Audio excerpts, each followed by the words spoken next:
People who rehabilitate injured or abandoned wild animals have seen a massive influx in the creatures they're taking in.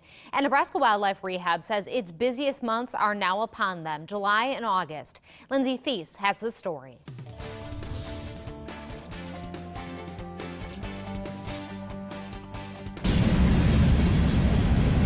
Just off Highway 50 in Louisville, inside a very unassuming place, an old office for the Ash Grove Cement Company. Right now, she is eating off of us. A small group is assuming responsibility for hundreds of hurt wild animals. Alex Rummelfinger cares for an albino porcupine named Halsey in the offices of Nebraska Wildlife Rehab.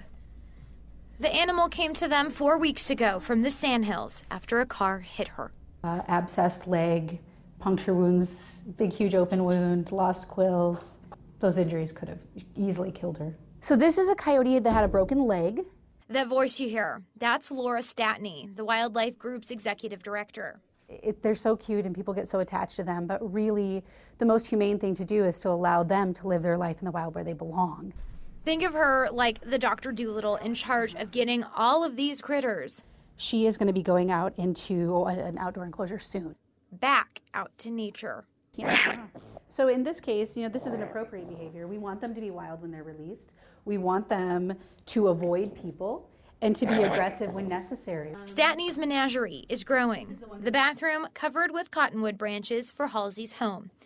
Her desk, resting spots for a coyote and bat. And no matter what floor we went to, We have a lot of opossums. Opossums are way ahead of pace for the year. or room we were in. And there are about 80 rabbits, 80 baby rabbits here right now. From turtles to doves, ducks to woodchucks, the proverbial ark was flooded with animals. But now the Nebraska Wildlife Rehab is starting to see more numbers come in at this point halfway through the year than they had last year altogether. Like this opossum, it's about 3 to 4 months old, and they're asking for your help. We always plan for a small increase in numbers in our annual budget, but this has completely exceeded our projections. Ash Grove Cement just renewed their lease to the nonprofit. They rent this old office at just $10 a month. But even with that discount, if the animal increase keeps up, it'll strain space, supplies, and volunteers. The group is holding out hope that someone will help them the way that they're helping the animals. Should I give you some meal words, Alex? Yeah, she's doing really well. She, healing slowly. But they're also unassuming. In Louisville, Lindsay Thies, up front at 4.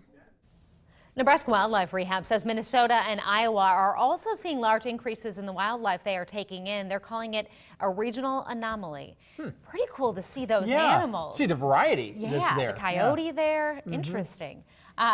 Gorgeous out there today, and we want it to keep coming. Today has been nearly perfect. I went fishing with my son this morning. There was no wind on the lake. I mean, and not too hot. It wasn't. It was gorgeous out there. You go on. I don't even care if you catch any fish. You go on and sit on a lake on a day like today. Hang out. Doesn't get any better than that. Let's take a look, Jen.